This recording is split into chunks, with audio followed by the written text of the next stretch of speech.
Good morning, good evening, good night, family caregivers, agers and thrivers.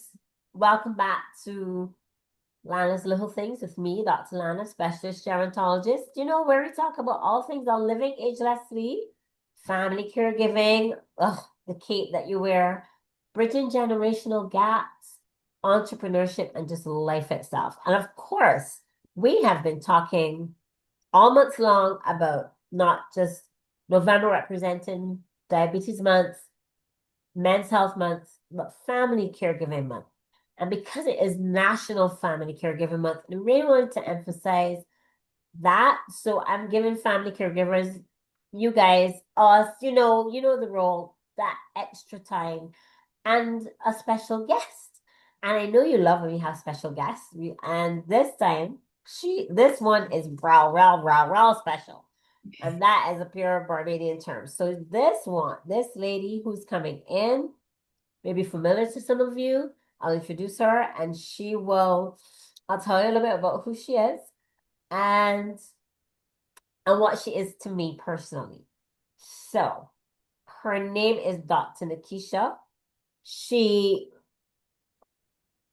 will tell you where she hails from, but her policy, she is a gerontologist as well, but she firmly believes that aging is a luxury. Just talking about her a bit.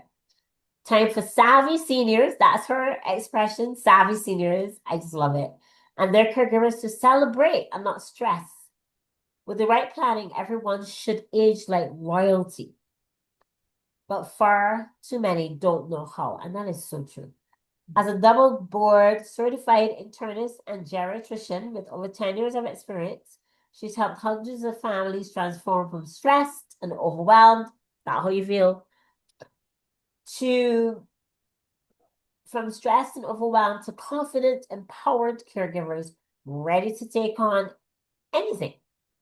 And here's how she, who calls herself your Geri-Godmother, and she's going to be there providing whatever you want. She's going to turn the pumpkin into a carriage. Don't worry, she will. She provides trusted medical resources, offers expert advice on choosing the right doctors, shares tips for spotting emergencies. I love that bit. She also gives practical tips to lower the risk of costly emergency visits. And she also has her Savvy Senior Circle, where we'll talk about that a bit, and invites you to join in her community. So at the end, she will definitely tell us a bit more of her community. But my personal joy of meeting Dr. Nakeisha is that she reached out from LinkedIn and asked me questions, and I feel like such a rookie. I still feel like such a novice to this game, and she's just out there taking care of everyone. And this is somebody I can vibe with. And but she's from the Caribbean. Whoop, whoop. So without further ado, I am going to introduce Dr. Nakeisha. There she is. And we're gonna hello. And she's gonna tell us a little bit more because I am just so excited. I feel like a child with a new toy. Like I am so in awe of the things that you do and who you are as a person. And so just feel free to talk to our audience on what you're all about, where you're from, and what your passion is. Thank you, Dr. Lena. And I want to say thank you so much for this beautiful opportunity to come and sit with you and just relax. We are two sisters of the Caribbean. Yes, you have one B. I have the other B. I am from the archipelago of the Bahamas. We call it the 242. Woo, woo, woo. But we love our Bajans. Trust me, we love our Bajans. I also went to the University of the West Indies and I had really good roommates from Barbados. One of them is now practicing there, a few of them from Barbados. So I love what you guys do. They would prank me sometimes. I remember I'll get into the medicine, but I have to just share this one Oh, story. yeah. One of my classmates back at UE, we studied in Trinidad, and I remember when I saw you guys' flag, for the first time, whatever, like really in depth, learning more about the culture. And I asked her, I was like, "Tell me what it's about, the tripod." and they pranked me. They told me that the tripod is how you all go fishing. So I went around telling people that, and I said, y'all terrible. Y'all are so terrible. And they had the biggest chuckle, but I love my Bajans. Trust me, I love my Bajans. Um, So yeah, it's awesome. And it's just so amazing that we can go. We're here, we're neighbors, and we met all around the world to meet yeah. each other in our own backyards. Isn't that awesome? That is amazing. To God be the glory. But It yeah, I is. mean, like you said, my I'm from the Bahamas, did my training, graduated from high school in the Bahamas when I was about 16 years old. I went to this school called St. Augustine's College. And then while I was at St. Augustine's College and even before, I always liked the human body. I love science. There was something about it that I found so intriguing. Um, and so I was able to go to what we now call the University of Bahamas when I between 16 and 18. Yeah. And then my parents didn't want to let me go too young. They're like, you're a baby, you can't leave the island just yet. So I went there for 2 years, which I look back on and I'm glad I did it because it got me, some exposure as to like how to manage yourself and be disciplined. Right. And then when I was, let me see, that would have been in 2000. I finally left the islands and I went to Norfolk, Canada, to a school called Acadia in Wolfville, Nova Mhm. Scotia. And I had an amazing time there. I did biology again with chemistry. But what was so amazing was I had really good teachers there at Wolfville. But every Friday, and I tell this story all the time, we used to have to like find something to do. So they had a lot of extracurricular activities. And one of them, like some people would go dance, like liturgical dance, some people would go to the gospel choir. But where would you find Nakeisha? So apparently, as God would have it, there one day I just went walking after school or after classes, and there, like a block away from the university, was this big white building. And I saw these big pillars, and I was like, what is in that? That looks so schmancy, very fancy. So I went and I knocked on the door and I introduced myself, and apparently it was an assisted living facility for seniors. But it was Oh, so wow. beautiful inside. And I I just knew basic. I was just really starting in medicine. So obviously not, I wasn't like prescribing anything. But I just remember the women there being so kind and they would let me do the crafts for the seniors. So every Friday afternoon when my biology classes were out, I would go and head to Wolfville.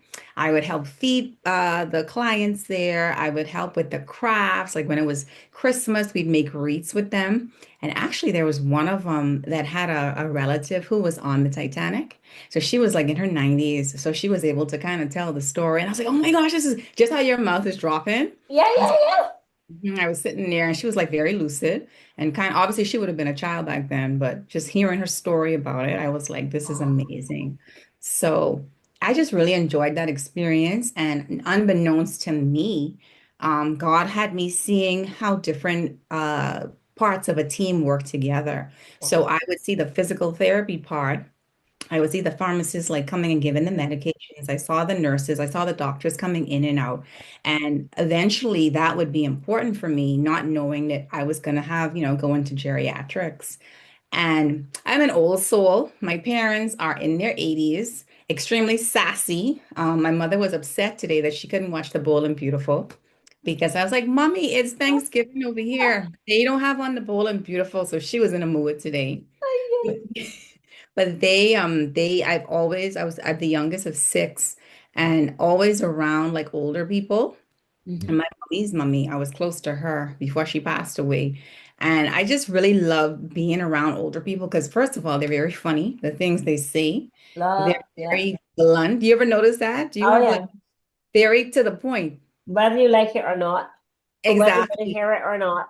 Exactly. And I think Caribbean seniors are the most, listen, they will let you know what time it is in a hurry.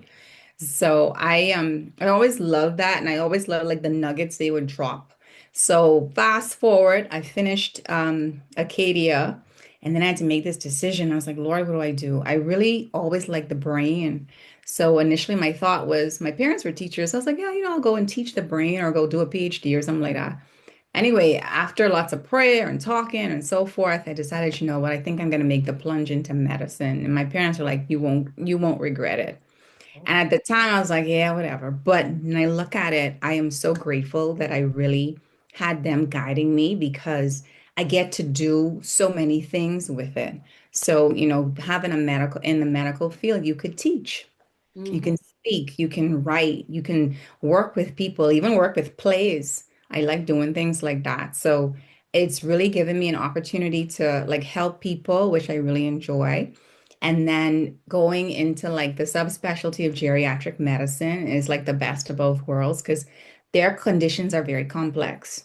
And Yes. as you know, I'm sure like in Barbados, like a lot of people are aging now. So, We have an aged population. We're already past the 17%. So it's wow. like, that's aged. And for those of Yeah, you who may need to look it up, anything above 14 is an aged population where you have more people who are older than those who are younger. So for one country with just about 300,000 people to have that is really a that's a lot. bulk. Yeah. Yeah. And yeah, I mean, many of them are doing well, but we do have, everybody's getting older every day, and the challenges have come because dementia's come, Yeah. frailties come, all those things. So it's a challenge being only one of two Yeah. and the only first female gerontologist that we've had here. And you're like, uh, when are we gonna find, how are we gonna do this? What are we gonna do? So it Yeah. feels a little, as you know, it would feel overwhelming because you're like, there's so many things that can happen. I Yeah. always say aging is not a disease, it's a process. But still, Yeah. within Yeah. that process, we still got to figure, work with it. And not just the Exactly. person, the families too. Yeah. Exactly. And then some people don't have the luxury, they don't have like you or like children that care. Some people are doing this by themselves. Some people don't have kids that and some people that I think the thing that's even more hurtful are the ones that have the children and for whatever reason, they don't check into their parents. So, but for me, I think it's really a gift and a calling because trust me, when I was doing my residency, I left the islands and went to do residency in America. And again, that was a whole paradigm shift for me because when I arrived, I was like, nursing home. You, It's like we yeah. don't do nursing home in the Caribbean. What is that? No, not early when I was growing up. It was like, okay, there's a place sometimes, but everyone was housed in the family Yeah, home. And yeah. those around would just, take care and it was normal. Exactly. So I like when I stepped up, I realized I was like, oh, this is very interesting. But I saw so many things. And again, I am so grateful for the opportunity to like be exposed and to learn more. And so a big passion for me is, okay, Nakeisha, how do you take what you're seeing and how do you bring it back at some point so that people can get the benefit of it, so that people can really truly age like royalty. And when we say that term, it's like you think of the prince or you think of Queen Elizabeth. She had people at Definitely. her beck and call. It wasn't like, oh, they were planning. Like, think about the stuff they did for her. Even her funeral was planned in advance. So it's Yeah. that thought about like planning, be prepared. Like we know things will happen, but I'd rather, I had a plan in place and something happened, then I didn't have anything and now I'm scrambling. So that's the genesis behind this whole age like royalty, embrace it, know what to expect, and then do what you can with your team to get ready for it. Now I'm gonna put a pin here because that's new. Okay, I didn't you know what I thought? What Age like that? royalty, Hmm. um, age with age with class, age with dignity, age Oh with yeah. sass, as you said, Oh age yeah. with strength, because Yes. she was she was right up, tough old All the, lady. all And the age with that positive attitude that life is worth living. But you yeah. just put another aspect to it of aging, of the whole royalty themselves, Yeah. uh, are, order, but also order and plan everything right down. A Yeah. lot of what we have in the Caribbean is people, many, many, many families, when the person is Yeah. ill or Yeah. when they have dementia, they can't really be a candidate to write their own will or Yeah. give permission, then you Yeah. realize, oh, there was no will, there was no plan, and it's Yeah. got everybody scrambling. So please, I love that elaboration of including Yeah. it, the concept of royalty, how they plan everything from, we're going to reach a certain age, we go down to this point. Yeah. Thank you Yeah. for that. That was just like that's amazing. That makes it even more amazing. You Asian like how royalty does. You don't have to Yeah. have the money, Don't but leave just the anything to planning. chance. Mm-mm. I mean, of course, like I say, we're Christians and we believe that ultimately Yeah. God is sovereign. But at Oh the end yeah. of the day, people perish for lack of knowledge. Jose tells us that. That is So true. you have to be able to like, use what you have and try, rather than saying, oh, I don't know, I'll put your head in the sand. And I'm guilty of it. Like, I will be honest, there are certain conversations that is like, man, I don't want to talk to my mommy about this, or I really don't want to hear but this. But then I think about like, well, what if I don't know? And then, my sister, every time I go and talk to people, I have to give her a shout out. So her name's Katrina, but she's not like the hurricane. She is very nice. She's very gentle. She is a force, though. She is a force, but a very positive person. And what's so interesting about our story is that so I'm not there full time. I go back and forth. Yeah. So she's there, her and her husband. Um, and she's like the one that has like boots on the ground. So she's the one that'll actually come to me and say, hey, Keisha, I think we need to check this with mommy. Or I think that mommy, actually, she picked up faster than I did, that my mommy's hearing was actually going down. Because she's like, why is the Bold and Beautiful so loud? Yeah. Like when you go to visit. And that was critical because, as you know, as a gerontologist, like the centers in the brain, the same center, the left side of your brain or the hippocampal area for your memory, Yes. the hearing center sits right next door. That's right. So if you're not stimulating that area, then you at risk for not stimulating the memory center. So a lot of times we find a correlation between hearing loss and dementia. That's So true. she jumped on that. She called me, and we had those hearing aids in place. And of course, mommy's sassy, so had to make sure that it blended with the makeup. I was like, Lord. Love it is real. I'm gonna, as we as Caribbean tend to shy away from talking about our family business, so just let out this one for a bit. That was from the grandmother as well. I don't want that thing on my ear. What? And she had long, hair down. So mommy, you can cover it with your hair. But Yeah. I put my hair back, and then I have to turn this up, and I have to put this in. Yeah. Um, and what color is it? Oh, I you can hear what we're saying. Yes, but come on decide that's better. So, I know. I but know it makes a exactly. big difference. They're like, wow. I've found Yeah. for those who actually accepted the hearing aid, Yes. then they did the communication, the Yeah. interaction, their Yeah. safety net, their Yeah. feeling of safety changed. Yeah. Yeah. Yeah. I actually had a patient just recently, 90 years old, and she's from Jamaica actually. And we were trying to get some resources to her house and physical therapy, and the people kept knocking at the door, not realizing that her hearing aid wasn't working. So she's been going without that for a while. And luckily there was a neighbor who kind of helped us figure that out. So yeah, those things like hearing and the risk of falls, those things are critical in watching your parents and your grandparents. That's right. So as a gerontologist and geriatrician, your yours is obviously more is medical and it's social and it's everybody, really. What is the most challenging part, you'd say, of just being the doctor that, when everybody comes to you, they're expecting to, one, get a diagnosis, two, give a pill that cures everything, and three, right? And then three, make everybody just go back to where we were and feed it in. That's the Yeah. experience. What do you find most challenging? Okay, so I could actually, and with all due respect, I just want to clear up something just so people know. And I think what you brought up is so important. So I am actually a geriatrician. Yes. So no gerontology at all. So the way I explain it to people, because I get that question a lot. Yeah. So with like persons like yourself, I know you guys do like a lot of research and you look at the science of aging and the research behind it. So geriatricians, while we do like research as well, obviously, our focus is like the medical aspect of aging, like you rightfully put, and like the medications and the syndromes and so forth. To your question about, I guess, one of the most challenging things about being a geriatrician, I would say like the medical part is good because you could figure out, okay, yeah, I got to get this pressure here. I got to stop this stroke. I got to treat this bladder infection. I got to get these sugars down. But I think for me, like navigating like the resources, Mm. because I see like recurring themes when my students bring a case to me and we have to sit down almost like Grey's Anatomy and figure it out.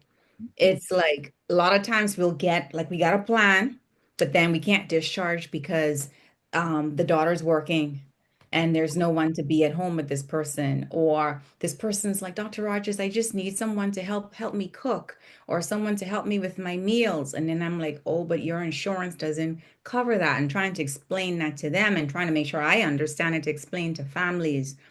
So I think sometimes the challenge is like we could help with the medical part, but again, if there's no plan in place, a lot of people are at the throes and the mercy of, waiting for living, like nursing homes. And then they're like, I don't want to go in there, but I'm like, but we got to look at your safety. You may not want to go into a nursing home, for whatever reason, but what's the alternative? If you go at home, you have no one to fill this pill box for you. You have no one to give you this insulin correctly. You're just waiting for a fall to happen. So it's like this dynamic where, I can only do so much. And that I think for me, that's the challenge, like the social aspect of it.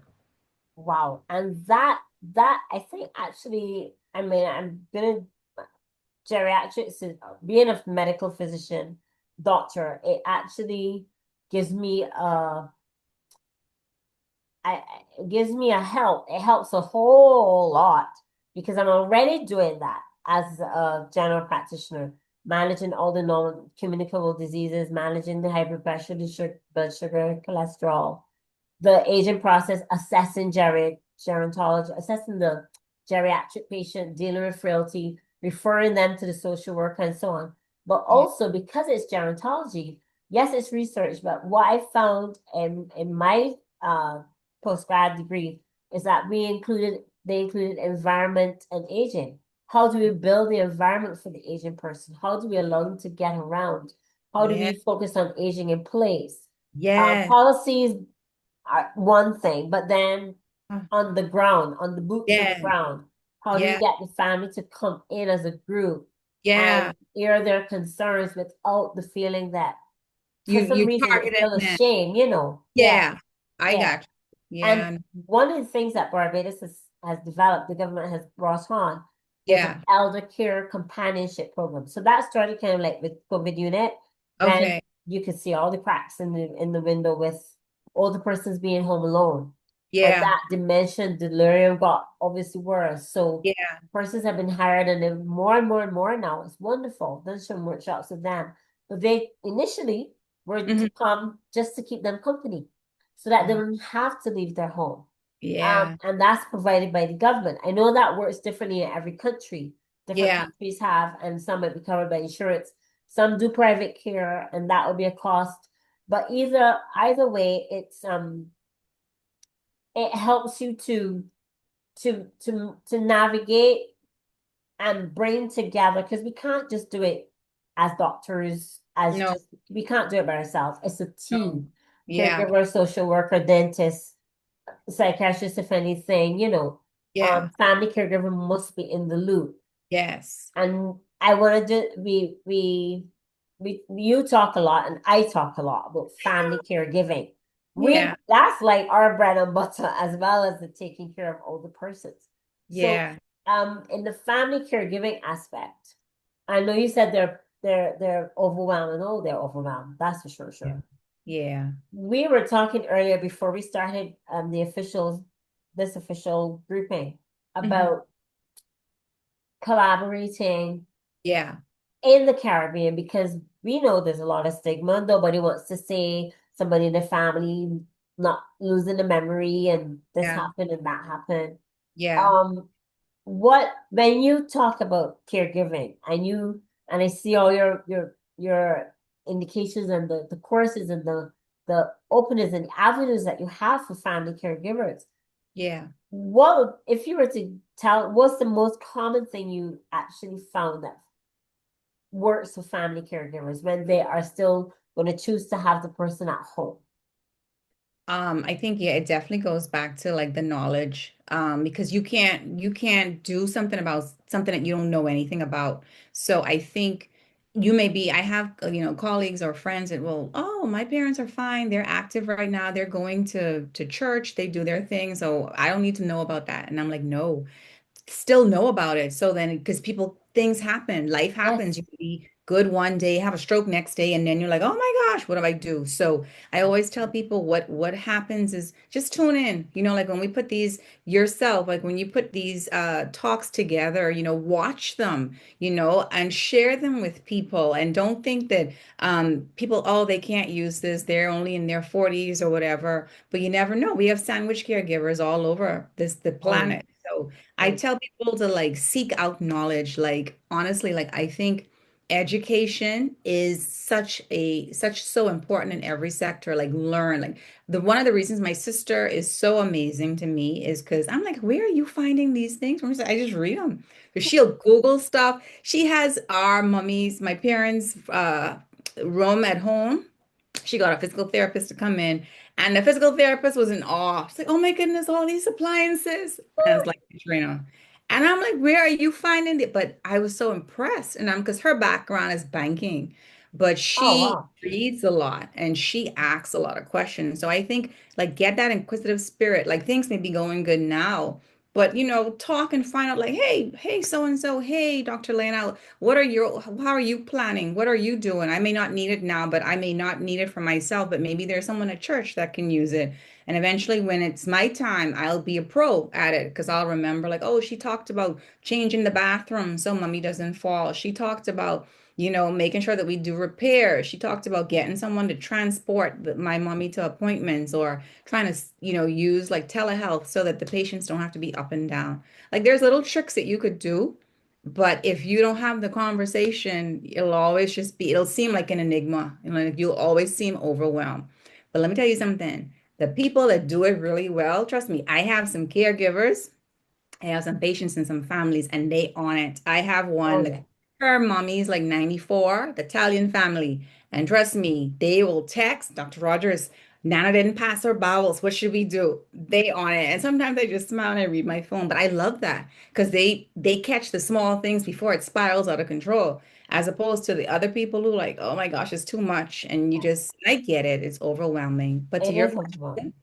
I would say, all of us have expertise and all of us have seen things in different ways. And I think it's really important for us to put those efforts together. I love what you guys are doing in Barbados. And maybe, starting something in the Caribbean where we could have greater dialogue and share stories and come up with practical, things that practical steps we could embrace throughout the Caribbean. That'd be my one goal. I think that sounds like a vision worth exploring, where Yeah, we all come together in the Caribbean and everyone in our segment, come and have fora like these. But yes, not, and then once we have and everyone sees, oh, they're working together, yeah, then the families will feel more comfortable coming in or having yeah, workshops with the families, having a sit down with the families. I've had yeah, some Zoom televisits with families and they're yeah, like, oh, so the overwhelm isn't there. I also yeah, think that we can, as you said, information, the literature. You did a yeah. wonderful, I attended a wonderful pre-summer when it got so hot. Oh, yes. Yes, a webinar and just that little pamphlet on, Was that don't go helpful? outside, but I hope that was helpful. oh, it was so helpful. Drink water, the things we know, but don't go outside when it's like this. Make sure you have your water, make sure you have your sunscreen, make sure you know how you're walking, check the temperature before you go outside, Yeah, get your medication or yeah, everything sorted. If you're gonna travel, know what you're gonna do. yeah, It was wonderful and something like that we could all adapt because it's yes, basically the same information. yeah, So, but we also, I think we're all in our little corners yes. trying our best, and we work better together. I totally agree. I Strength totally in numbers. all the time, all the time. So I'm gonna say our homework would be we're gonna get together, we're gonna find people and bring them into the forum and Yes, then have that discussion and a webinar. Who knows? So that's what we can talk. Hello public, all my family, all my listeners. We're gonna on the Dr. Nakeisha's platform, on my platform, yes, we are going to we'll be making more for you because yeah, I've seen a lot in the European countries, South Yeah. America, Yeah. Australia. They're doing a whole lot. But when Yeah. it comes to the Caribbean, Yeah. we are islands, of course, but we're Yeah. still all in our little islets, and we're not, Yeah. and it's a lot harder to do everything by yourself. Exactly. So that's a beautiful, beautiful vision. We will That's talk some more about that. But I definitely. want the audience to fully embrace and find out where you are, what you do, what you have going on, and what are Yeah. your plans as we round up this art discussion as well as this year. Awesome, awesome. Well, so like I said, we normally post my team Age Like Royalty. We love providing education and nuggets. So if you are on LinkedIn, Facebook, I think we have a WhatsApp. I could give you the number afterward, but LinkedIn, Facebook, um, Instagram, it's Dr. Nakeisha MD. So that's DrNakeishamd. And you could follow every week. We have something that's up. Sometimes I ask questions, I do videos, I Mhm. share things that happen. I also have this book called Secrets of Sassy Savvy Seniors. That's a lot of S's. Love it. And we turned that book into an online course. And I've been doing that course, nuggets from that course with churches and groups, and getting really good feedback and just getting people to get a plan together. So that course is practical because I really like teaching. So we have that course available as well. And like I said, you could follow every time, every week, there is something that we put up. Our team likes to do that. So I hope that helps. And literally, I think as 2026, we definitely need to look into, have to come up with some catchy phrase for 2026 in the Caribbean aging. We gotta do something more and mix with our Jamaican peeps, Trinidadian and all, and the Yes, diaspora, everybody. yes, It was wonderful. So I'm gonna leave all the links for you to research, find Dr. Nakeisha, call her. She can be reached apparently. Please call her. You can call me too, but please call her. Connect with her, yeah, get her wisdom, see her webinars, join them when she's having her things done as you join with me. And yeah, we'll be doing more in the new year because the world is aging, it has yeah, aged and it's yeah, aging. And every one of us is aging too. So what I yeah. want for me and I want for you Hmm. is what we gotta start right now. Yeah. So this was awesome. Thank you Thank you. thank Yes, thank you you. so much. My pleasure. So I'm gonna say from my heart to yours, thank you, Dr. Nakeisha. You're very And you say welcome. bye to the audience and we Bye. bye.